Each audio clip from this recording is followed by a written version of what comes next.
என்னய்யா? 7 கடல்கள் என்று சொன்னால் எப்படி அப்பாடி?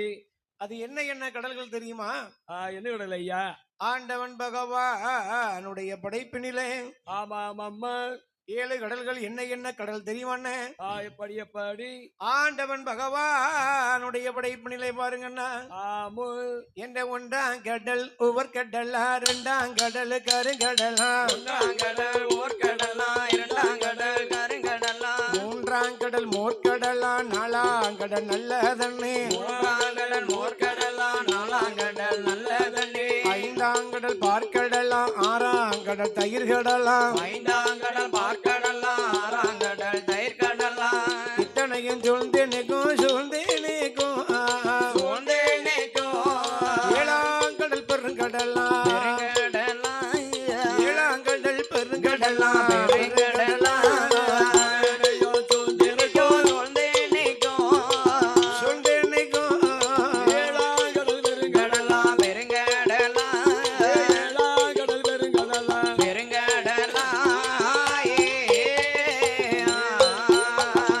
7 நல்ல கடலுக்கப்பா இருக்குதைய இருட்டு நாடு. இருட்டு நாடு, அந்த இருட்டு நாட்டு கரையோரம் கரையோரம் ஏற்ற சொரண பூமியுண்டு. பூமியுண்டு, அந்த சொரண பூமியில பூமியிலை கமலமண்ட திருச்சுனையா, திருசோனையா, அந்த திருச்சுனைக்கு அருகாக அருகாகை தங்க புற்று வெள்ளி புற்று தக தகவன வளர்ந்திடுமா. தங்க நல்ல புற்றுக்குள்ள குடியிருக்கும் நாகமாது, நாகங்களும் குடியிருக்க அந்த 7வது கடலுக்கு இருக்குதுவா நாகலோகம். இப்படிப்பட்ட லோகம் தெரியுமா? எப்படி அப்பாடி? கமலம் என்ற ஒரு திருச்சுனைக்கு அருகாக ஆமாமோ. தங்க புற்று வெள்ளி புற்று தக தகவென வளருகின்றது. ஆமோ.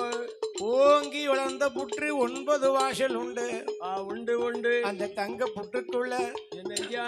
குடியிருக்கிறது நாகங்கள். ஆமோ. கருநாகம், செந்நாகம், ஆமா. பல வகை நாகங்கள் எல்லாம் குடியிருக்கின்றன. இருக்கின்றனே. அந்த நாகலோகத்தில ஆமோ. நாகங்களுக்கு தலைவனாக யார் யாரு? நாகமுடி ராஜமன்னனும், ஆமோ. நாகராணி நாகக்கண்ணி பெண்ணாகப்பட்டவளும் ஆமையா. எப்படி எப்படி என்ன விதமாகவே வாழ்ந்து வருகிறார்கள் பாருங்கண்ணா.